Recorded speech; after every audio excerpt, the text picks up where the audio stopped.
सबसे पहला उपाय है ठंडा दूध यानी कि कोल्ड मिल्क।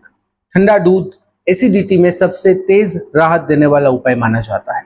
इसमें मौजूद कैल्शियम पेट के एसिड को न्यूट्रल करता है और तुरंत आराम देता है, लेकिन ध्यान रहे कि दूध बिल्कुल ठंडा होना चाहिए और बिना चीनी का। इसे पीने का सही समय जब भी सीने में जलन हो रही हो या फिर खाना खाने के 30 मिनट बाद। फुल क्रीम या फिर टोन दोनों तरह का दूध लिया जा सकता है, लेकिन अगर आपको लैक्टोज इंटॉलरेंस है यानी दूध से गैस या फिर पेट में दर्द होता है तो उसे अवॉइड करना चाहिए। कुछ लोग इसमें चुटकी भर सौंफ पाउडर मिलाकर भी पी सकते हैं, इससे इसका असर बढ़ सकता है। दूसरा उपाय है अदरक यानी कि जिंजर।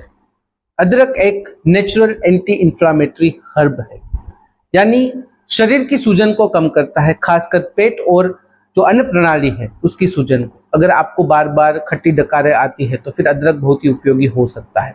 इसे आप दो तरीकों से ले सकते हैं। पहला, एक छोटा सा टुकड़ा छीलकर धीरे धीरे चबाएं। दूसरा तरीका है अदरक वाली चाय। इसके लिए 1 कप पानी में अदरक के कुछ टुकड़े आप डालें, उसे उबाले, हल्का गुनगुना पानी पी ले। चाहे तो इसमें आप शहद की कुछ बूंदे भी मिला सकते हो। अदरक पेट की मरोड़ और मतली को भी कम कर सकता है। तीसरा उपाय है केला यानी कि बनाना। केला एक नेचुरल एंटासिड की तरह काम करता है। इनमें पोटेशियम होता है जो पेट की अम्लता यानी कि एसिडिटी को बैलेंस करता है और पेट की जो परत है उसे सुरक्षा देता है। रोजाना एक पका हुआ केला खाना एसिडिटी को रोकने में मदद करता है। सुबह खाली पेट या फिर दोपहर के भोजन के बाद केला खा सकते हैं।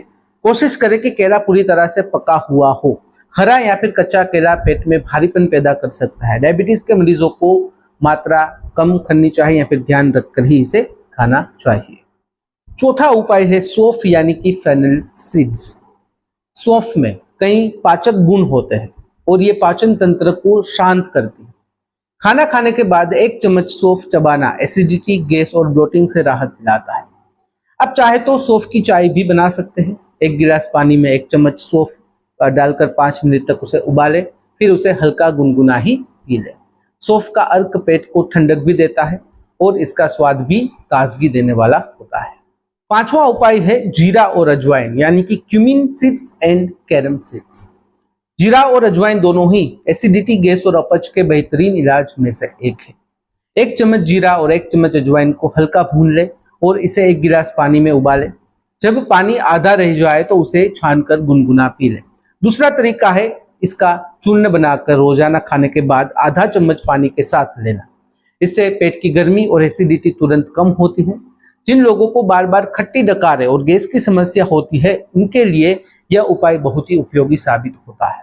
छठा उपाय है एप्पल साइडर विनेगर। ये सुनने में थोड़ा उल्टा यानी कि ऑपोजिट लग सकता है कि विनेगर यानी सिरका एसिडिटी में कैसे फायदेमंद हो सकता है, लेकिन एप्पल साइडर विनेगर पेट के पीएच को बैलेंस करता है और पाचन क्रिया को भी दुरुस्त करता है। 1 से 2 चम्मच एप्पल साइडर विनेगर को 1 गिलास गुनगुने पानी में मिलाकर खाना खाने से 15 से 20 मिनट पहले पीना चाहिए। ध्यान रखें, इसे हमेशा पानी में मिलाकर ही पिए।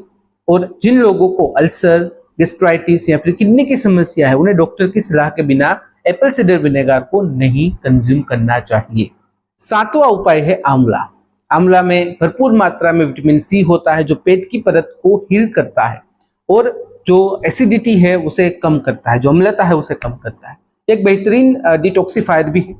आप आंवला पाउडर को शहद के साथ मिलाकर ले सकते हो। 1 चम्मच आंवला पाउडर यानी कि आंवला चूर्ण, आधा चम्मच शहद सुबह खाली पेट ले सकते हैं। दूसरा तरीका है आंवला जूस पीना या फिर आंवला का जो मुरब्बा है वो खाना। यह उपाय लंबे समय तक एसिडिटी से छुटकारा पाने के लिए काफी उपयोगी माना जाता है। अब समय है कुछ अतिरिक्त सुझाव देने का, जैसे कि खाना खाने के तुरंत बाद लेटना नहीं चाहिए। तीखा, तला भुना और चाय कॉफी कम से कम पिए या कम से कम कर दे। दिन भर में छोटे छोटे मील्स ले। 3 हैवी मील्स की बजाय 5 हल्के मील्स ज्यादा असरदार होते हैं। पानी अधिक मात्रा में पिए, पर्याप्त मात्रा में पिए, लेकिन भोजन के तुरंत बाद ना पिए। तनाव से बचे, योग, ध्यान जैसे उपाय अपनाएं, स्ट्रेस मैनेज करें। अगर बात करें कंक्लूजन यानी कि निष्कर्ष की, तो एसिडिटी कोई मामूली बात नहीं है। अगर इसे नजरअंदाज किया जाए तो यह गंभीर समस्याएं भी पैदा कर सकते हैं, जैसे कि अल्सर, गैस्ट्राइटिस, GERD यानी कि गैस्ट्रोएसोफेगल रिफ्लक्स डिजीज। लेकिन अगर हम सही खान पान, समय पर भोजन और ऊपर बताए गए घरेलू उपायों को अपनी दिनचर्या में शामिल करते हैं तो इस समस्या को काफी हद तक राहत हमें मिल सकती है। अगर आपको बार बार एसिडिटी होती है तो इन उपायों को आजमाएं और साथ ही साथ डॉक्टर की सलाह भी लें। ये जो भी उपाय मैंने आपको बताए हैं वो बिना डॉक्टर की सलाह आपको नहीं आजमाने चाहिए। अगर आप डॉक्टर की सलाह के साथ इस प्रकार के उपायों को आजमाते हो तो उसका असर काफी अच्छा देखने को मिलता है। अगर इस वीडियो से रिलेटेड कोई भी सवाल है कमेंट में आप बेझिझक पूछ सकते हो। कमेंट में अगर आप अनकंफर्टेबल हो डायरेक्टली मुझे मेल कर सकते हो qna.ham@gmail.com पर। तो फिलहाल इस वीडियो में बस इतना ही। आज का वीडियो ध्यान से देखने और सुनने के लिए आपका धन्यवाद। जय हिंद, जय भारत।